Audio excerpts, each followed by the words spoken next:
Assalamualaikum warahmatullahi wabarakatuh. Saya Silva Amalia Sabila dari kelas 8 B1 Sore Fakultas Hukum Universitas Bhayangkara Jakarta Raya. Pada kesempatan kali ini saya ingin menjawab pertanyaan mata kuliah Sosiologi Hukum mengenai kesadaran dan kepatuhan hukum masyarakat terhadap ketentuan PSBB di masa pandemi COVID-19 di Indonesia. Kepatuhan dan kesadaran hukum di masyarakat tentunya menjadi kunci utama agar pelaksanaan pembatasan sosial berskala besar atau PSBB ini yang bertujuan untuk memutus mata rantai penyebaran COVID-19 ini efektif. Oleh sebab itu, masyarakat diharapkan dapat mematuhi himbauan pemerintah terkait PSBB. Namun, tampaknya keberlakuan PSBB tersebut masih belum efektif karena masih banyaknya masyarakat yang belum patuh terhadap peraturan pemerintah tersebut.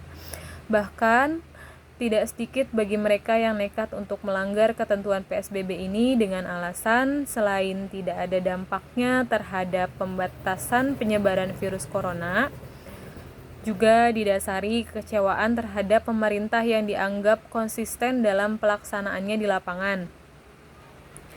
Padahal, senyatanya kunci keberhasilan terhadap pelaksanaan PSBB ini berada pada kesadaran dan kepatuhan diri sendiri tanpa adanya tekanan, paksaan, atau perintah dari luar untuk tunduk pada hukum yang berlaku.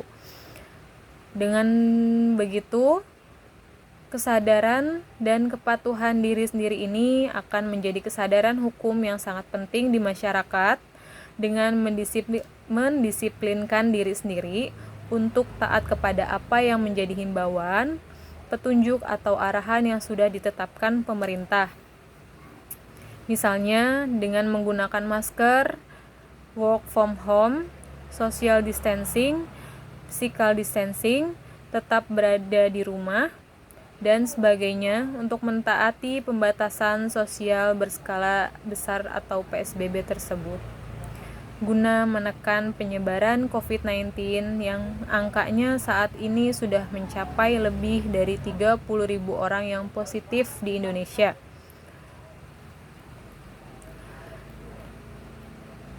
Dan juga perlu adanya upaya membangun kesadaran dan kepatuhan masyarakat yang harus lebih ditingkatkan lagi dengan berbagai cara.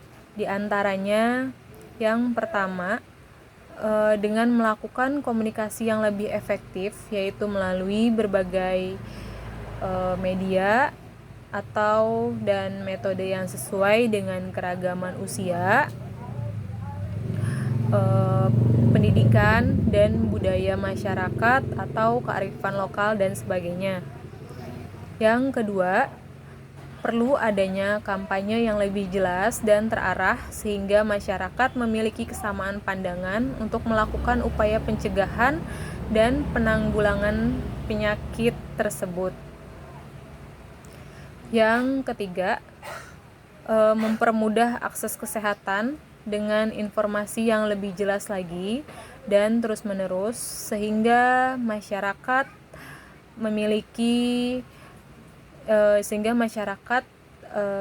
cepat melakukan tindakan pemeriksaan, pengobatan, dan juga isolasi mandiri ketika terinfeksi virus tersebut.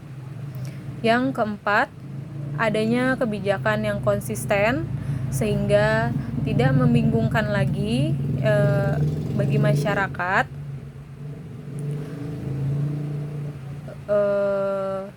Akan tetapi, jika himbauan ini dilakukan berdasarkan kesadaran diri sendiri tanpa adanya tekanan, paksaan, atau perintah dari luar, maka akan melahirkan perilaku yang patuh terhadap aturan yang telah ditetapkan. Dengan begitu, maka akan berjalannya kesadaran hukum di masyarakat sehingga tidak perlu menjatuhkan sanksi.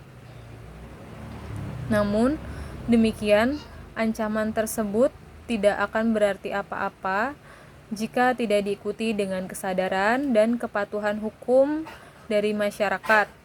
Karena semakin tinggi kesadaran hukum masyarakat, maka akan semakin memungkinkan penegakan hukum yang baik. Sebaliknya, semakin rendah tingkat kesadaran hukum masyarakat, maka akan semakin sukar untuk melaksanakan penegakan hukum yang baik. Sekian dan terima kasih. Wassalamualaikum warahmatullahi wabarakatuh.